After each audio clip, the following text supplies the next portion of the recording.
Hi, everybody. I'm going to take you through how to use virtual classroom inside of D2L. And so I want to show you a few house maintenance things before we get started. So one thing that you do want to do is you want to use Google Chrome for sure. You want to use that whenever you're going to go into your D2L. Even on a Mac, I know some people have had trouble with it, but I'm going to show you an extension that you should add, and that will help you run everything a lot smoother. So you would go into Google Chrome and open it up. And if you open up, well, don't do that. If you will open up a tab, you can come over here. You have your two Rubik's Cubes that you can go into. This right here, go into the web store. You're going to put Bongo because it is what runs the virtual classroom inside of D2L. And you will add that extension. I've already done it, but do you see where this says add to Chrome? It would say add to Chrome, and you do that. That's exactly what you do, is you add to Chrome, and that extension is going to come up right there. And so that's what it looks like. That's what this is, and it will show up right up here inside your extensions. So you definitely want to do that before you try to run the virtual classroom inside of your D2L. Okay, so using Google Chrome and also using the Bongo extension is going to help you. There's two ways that you can access the virtual classroom. I will say the better way is probably through content. You would go into content, you would go into your weeks that you want it set up. So I'm going to go into a different classroom. I don't have a live classroom right now, and so it'll be a little bit different for me. So you would go into content, go in here, go into a week that you want it, or maybe you want it in your Read First or wherever you want it. You would do add existing activity and then virtual classroom.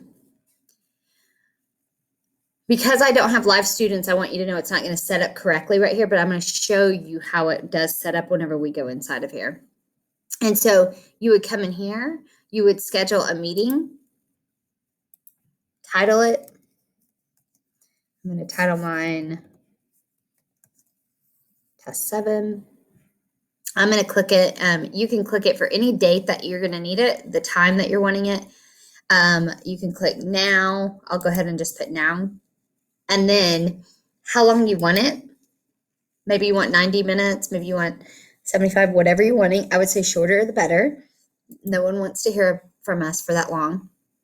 And then you can do start recording automatically. So virtual classroom is a lot like Zoom. It's just like Zoom, but it's already built into D2L. And if you go through content this way, it's going to make a click assignment for you inside of D2L. It's already going to do that for you. You can allow the external participants, and you can invite the entire class. So once you do all of that, then you would hit save. I'm going to take it off because I don't want to invite all these students that might have been in there. I doubt that it will have any, but we can do that. You can also have it repeat. So if you wanted this to repeat like in different weeks, then you could set that up for it to repeat. I think it'll be okay. We'll see. If I get 100 calls, we'll know. And then you push save. Okay. So since that did go and it invited everyone that would be in here, then it sets up right here. So if I wanted to go into this, I would click on the meeting. And it might open correctly and it might not. Look at that.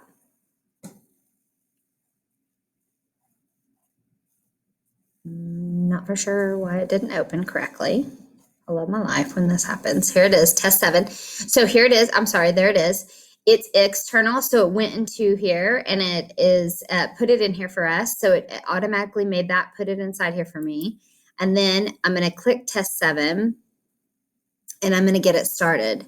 So this gives you the ability, everybody's going to be able to see this. They're going to be able to come in. So we're going to go ahead and enter the room, and I'm going to show you what it looks like inside. So one thing that you can do is you have microphone where you can just be microphone, or your students can enter as listen only. I would have your students, unless you're going to have them participate, listen only, like if you're giving instructions. It depends on what kind of lesson that you're going to do through this. And then you can also, I would do microphone. So I'm putting microphone, I'm going to allow. It's going to have me do an echo test. I'm going to say yes.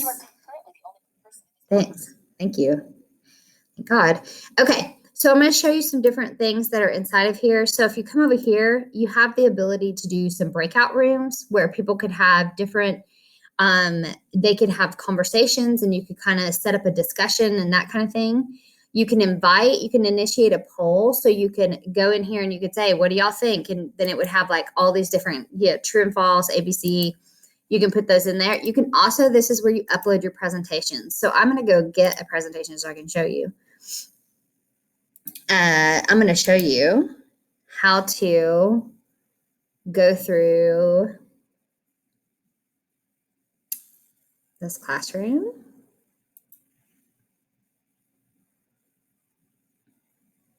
Sorry. Okay, so now my presentation's in here.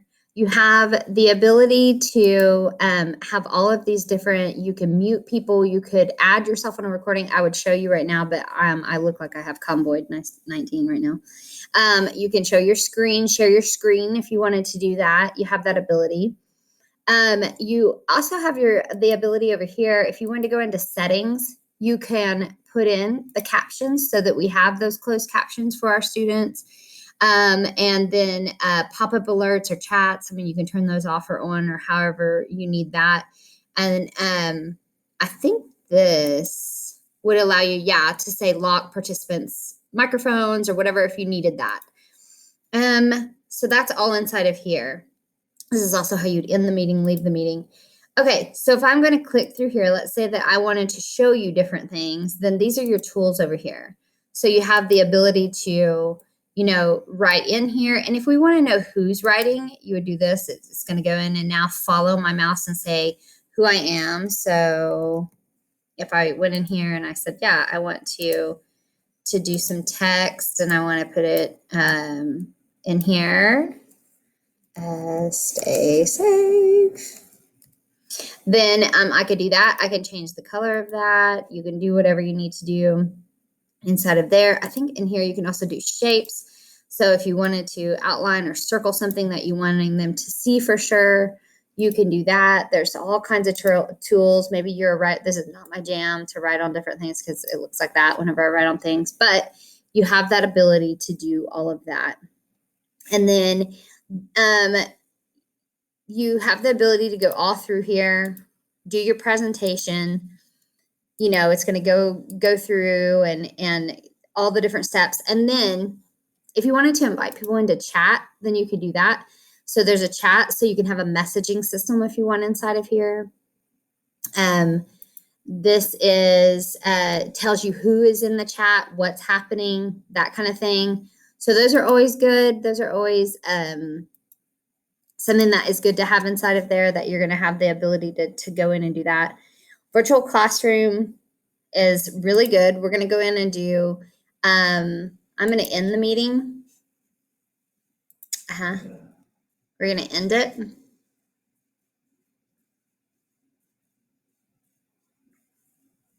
Okay. And then it's saying I can close that. And so now this is inside of here. It will leave a recording.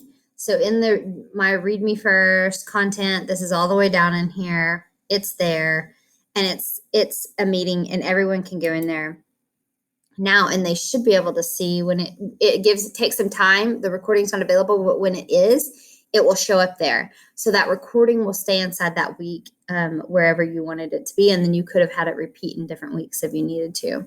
So it's really good. I have 2 different help guides that I'm going to put inside the website where I put this video. There's one on that you can give to your students, and there's one for you that shows you step-by-step, screen by screen on how to do this. All right. I hope everyone has enjoyed, and I hope this helps. Thanks.